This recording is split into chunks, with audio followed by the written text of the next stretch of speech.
from the clinic and can now take his daily walks without any complaints. Different were the results of the treatment of acne in various stages of alopecia areata and of psoriasis according to Schuck. Contraindications for the local application of skin cell factors are acute inflammatory affections of the skin, above all the acute wet eczema, which may grow worse, and acute viral skin diseases, especially herpes. Revitalization of the skin. Our treatment plan is for women and for men, power cells, long-term but smooth, 6 injections per week, thymus, artery, adrenal gland, skin, liver, placenta, umbilical cord stem cells, total organ mix, hypothalamus, lymph node, should be repeated after 3 to 6 months. Or take premium power cells, short-term but strong, 10 injections in 1 session. The same products should be repeated after 6 to 12 months. The optimal treatment of initiate and chronic skin diseases, however, may be some combination of cell therapeutic remedies supplied parenterally and their application to the surface. For parenteral doses of cell factors, especially liver, placenta, umbilical cord stem cell factors, and as far as hirsutism of the body is concerned, adrenal gland, besides skin cell factors, should be taken into consideration. Hagmaier presented impressive results with umbilical cord stem cell factors, even in long-lasting skin defects resistant to other remedies. Revitalization of the central nervous system. The infantile cerebral paresis. We have different forms. We have the hypertonic forms, the hypotonic forms, dystonic forms, dyskinetic forms, atactic forms, mixed forms.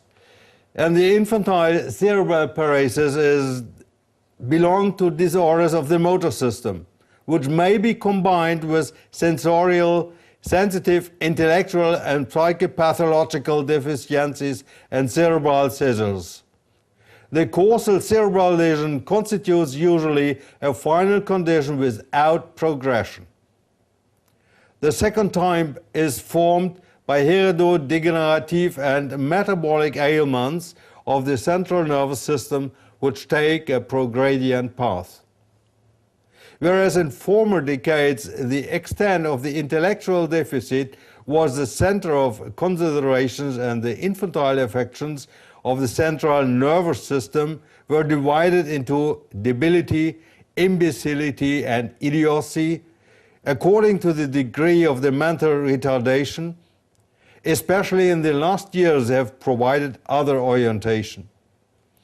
The influences of the neuromuscular system became the center of consideration thanks to the development of cell therapy. The infantile cerebral paresis can be divided under various aspects. Customary in the division according to the form of the motor effects and to the symptomatological classification.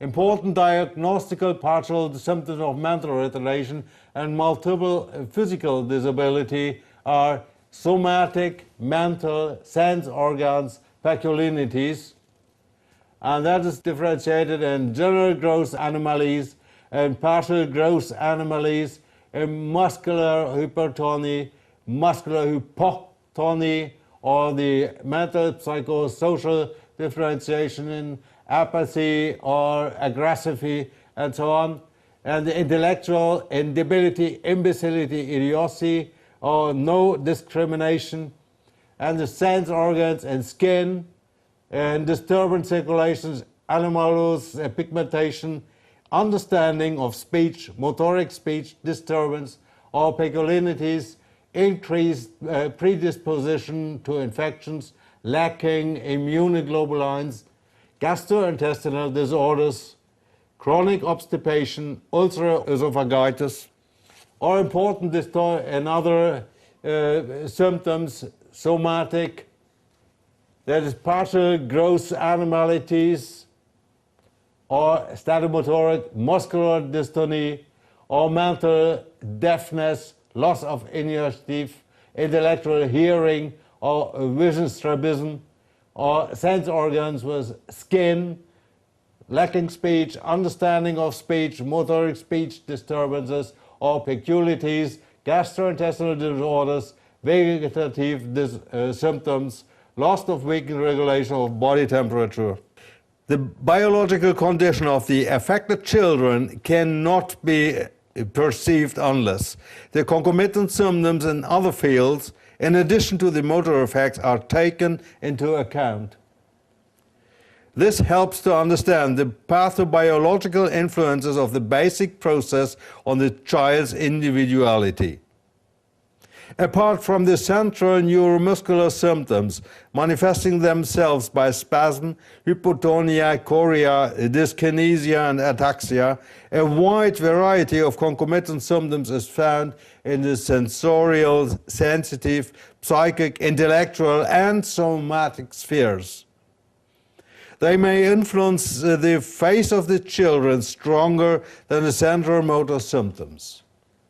These symptoms include, in the psychic sphere, irritation, motor unrest, increased distraction, affective incontinence, tendency of perseveration, apathy, erroneous behavior, and false reactions towards the environment.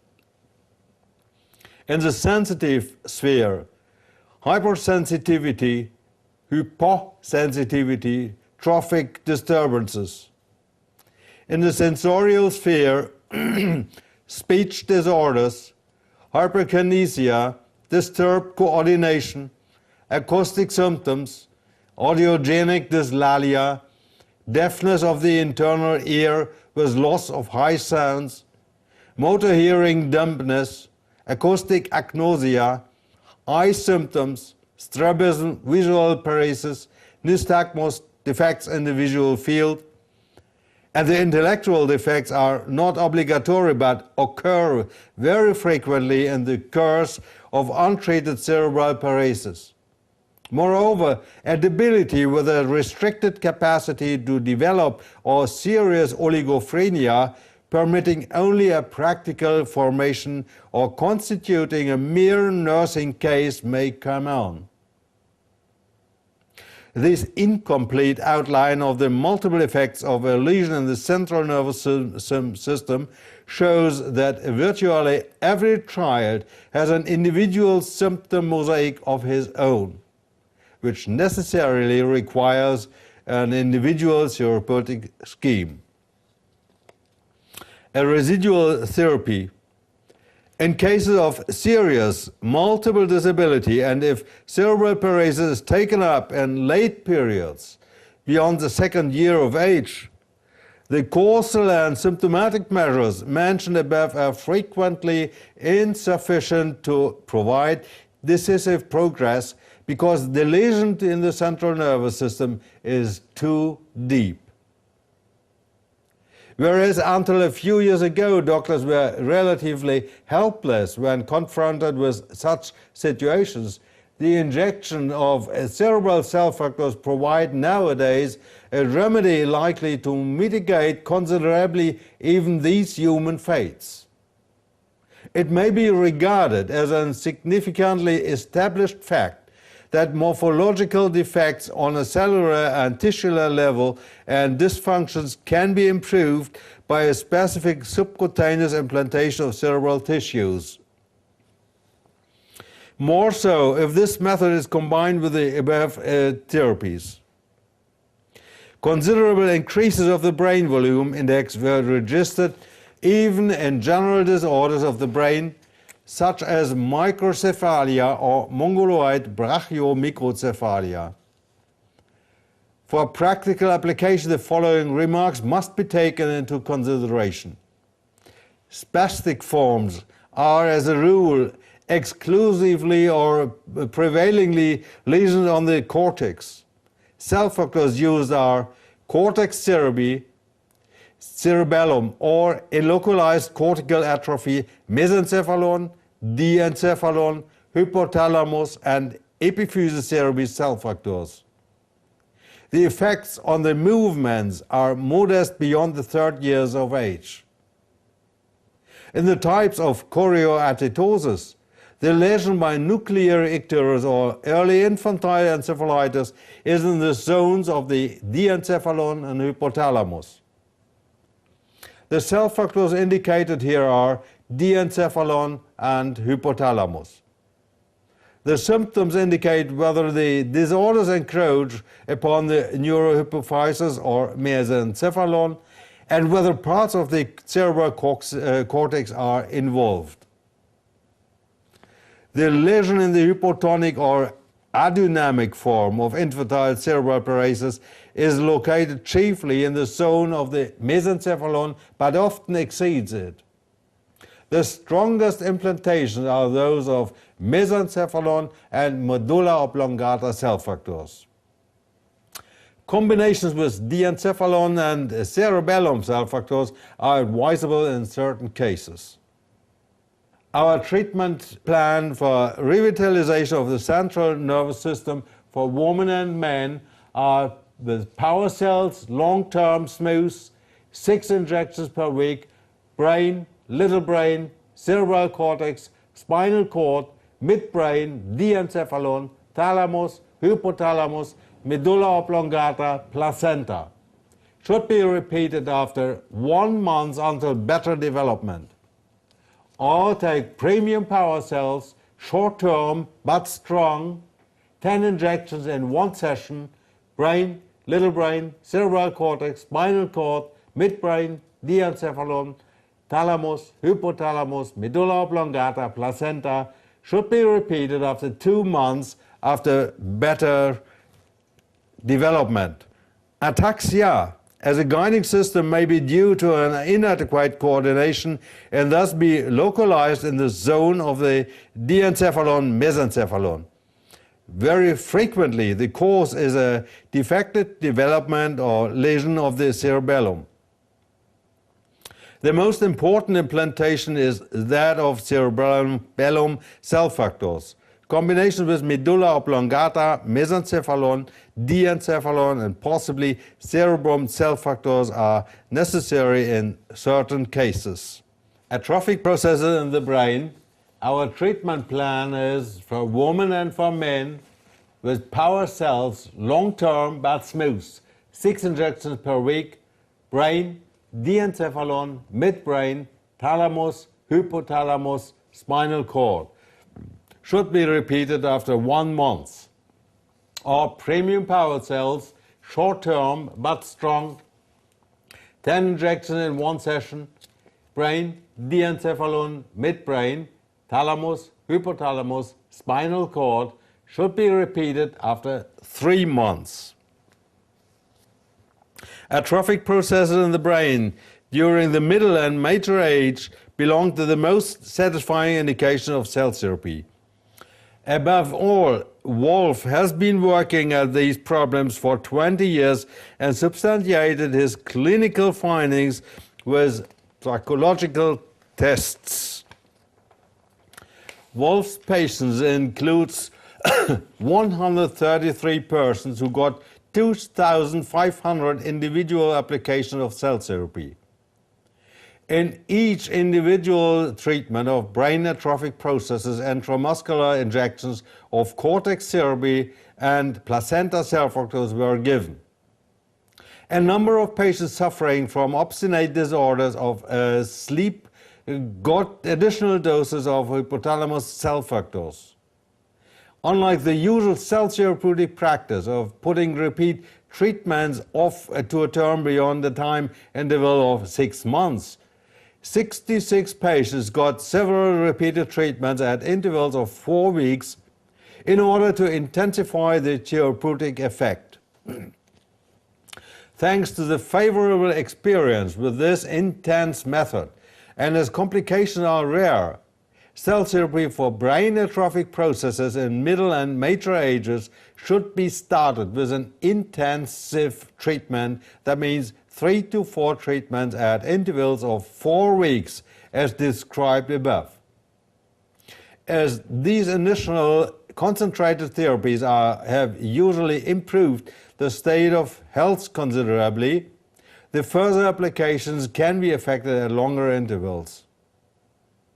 The complications seen in those 2,500 applications were in 2 cases an abscess near the site of injection, which required a surgical intervention.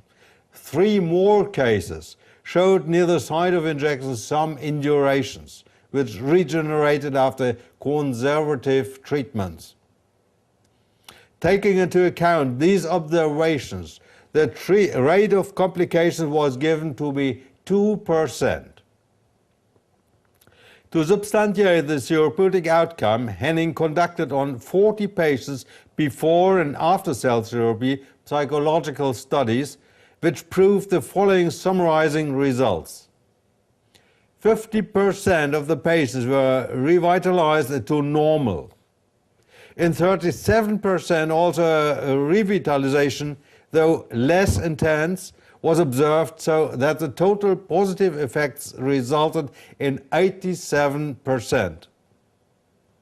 The intellectual efficiency improved by about 10 points of the intelligence quotient in 60% of the cases. Optimizing cell therapy through COCOM.